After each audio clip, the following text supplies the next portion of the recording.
quantos anos que você passou, assim, até chegar a pastor? Que você chegou a pastor, né? Chegou Cheguei, a sim, pastor. fui devagarinho, né? Diácono, presbítero, fui ungido evangelista, né? Aí, como evangelista, passei um bom tempo com auxiliar de pastor, porque eu não podia ficar na igreja só porque eu era missionário, evangelista itinerante. Então, eu estava nas missões, pregando em trem, ônibus, pregando em zonas rurais, falando de Bíblia em vários lugares, entende? Então, eu era pregador de rua, eu era pregador de igrejas, entende? Então, eu estava na metodista, porque metodista não, a metodista, exatamente, metodista, porque a adventista não dá oportunidades, certo? Mas ia para as igrejas que davam oportunidades. As neopentecostais não davam oportunidades. As pessoas chegam na neopentecostal, ouve o culto, é só o pastor, é só o pessoal lá e acabou. E nas igrejas pentecostais, não. Aí tá o irmãozinho falando de tal, tá ali o Jason, vamos dar oportunidade para ele lá, para ele dar uma palavra aqui. Aí eu aproveitava, né? Então, aí eu fui de igreja em igreja, um me convidando, outro indo, outro lá. Então, enfim, e me tornei um pastor itinerante. Aí, por pouco tempo, é que eu comecei a liderar a igreja, parar numa igreja só. Mas era uma agonia para mim, sabe? Aí, depois, quando eu parei e comecei a estudar os livros do meu pastor, que meu pastor era muito estudado, o pastor Ambrósio, olha o nome dele, Ambrósio. Ambrósio Ferreira, era exatamente. E aí ele tinha uns livros de Lutero, tinha livros de Calvino, tinha história da igreja, ele tinha muita coisa. Eu adorava ler, né? E ficava devorando os livros no apartamento dele. Na chácara dele também, né? Ele tinha chácara, fazenda, apartamento, vários apartamentos e tal. Eu nunca sabia como é que ele tinha tudo isso. Prosperidade que Deus dava para ele, né? Coisa curiosa. Deus ajudou. Né? E aí, ele, o Jason, hoje você vai pregar em tal igreja, vai lá, dá uma força lá. A igreja é pequenininha, com poucas pessoas e tal. E eu tentava fazer com que a comunidade se envolvesse para que aquela igreja crescesse. Aí vamos abrir agora uma igrejinha em tal lugar, assim, assim, assim. Aí lá ia lá o Jason, para poder chegar, ir de casa em casa, convidar as pessoas.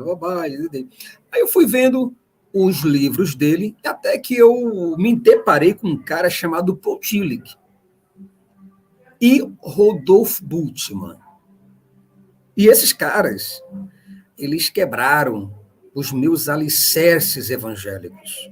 Eles deram na minha cara, toma na tua cara, safado evangélico do caramba. Jesus não é nada do que você pensa. Eu dizia, aí eu pegava aqui o livro do cara e dizia, peraí,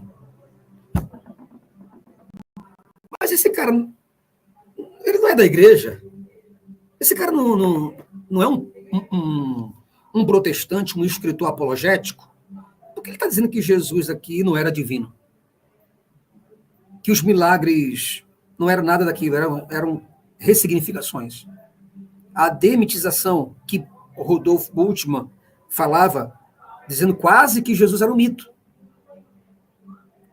Aí eu peguei as obras de Karl Barth, aí foi me lascando. Os alemães, né? Até hoje, eu adoro obra alemã, certo?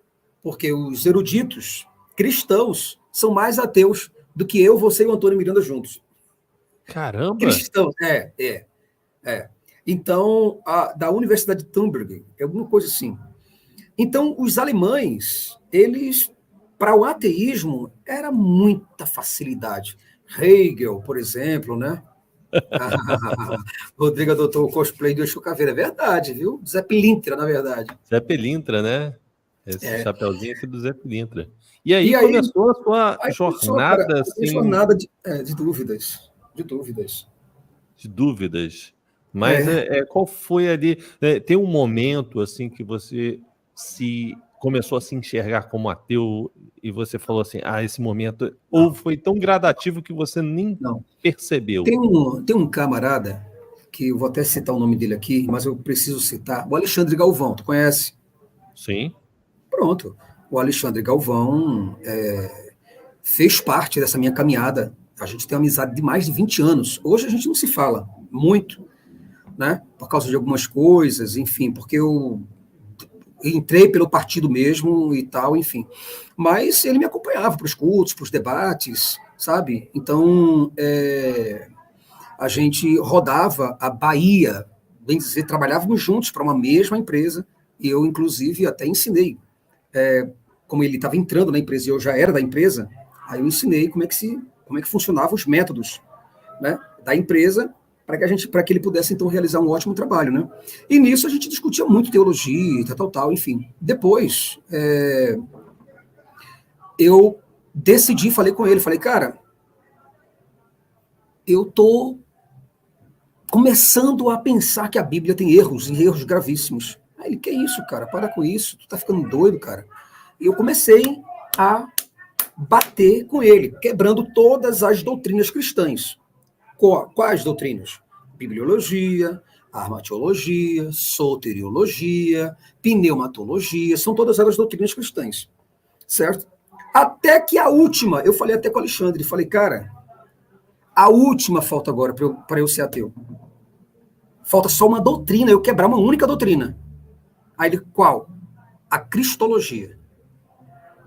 Se eu quebrar a cristologia, eu parto para o ateísmo. Sabe? A gente, eu e o Alexandre, só para você ter uma ideia, nem sei porque eu estou falando dele aqui agora, mas lembrando, né, de casos, né?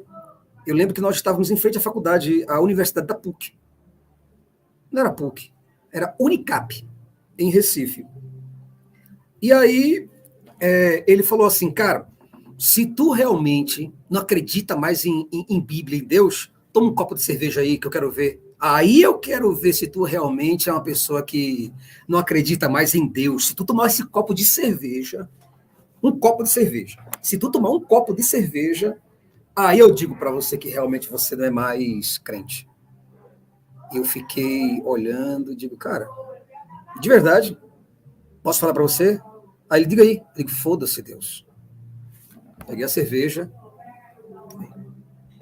Aí ele tomou um pouco também. E aí o que aconteceu? Daí por diante, a gente teve caminhos assim, né? Uhum. Eu para o ateísmo e ele para o calvinismo. E depois ele mesmo tornou-se agnóstico. A gente ia abrir um canal juntos, né? E iríamos abrir um canal juntos. Gravamos vídeos juntos para o ateísmo. Seria o canal, antes do Fala Ateu, era eu e ele, os dois. Certo? Aí nós gravamos uns 3 vídeos juntos, e pelo fato dele morar um pouquinho distante de mim, morava no Ibura, e eu morava em Olinda. Aí ficou muito difícil para a gente poder se encontrar, então a gente desistiu do projeto, né? Ele falou, cara, eu acho que não dá certo esse negócio da gente estar gravando, porque não vai para frente esse negócio. Aí eu falei, cara, não tô preocupado com lucro, não. Eu estou preocupado mais com as pessoas que eu posso ajudar a sair dessa miséria religiosa. Aí comecei com o canal Fala Ateu, né? Aí pronto, daí por diante você já sabe a história.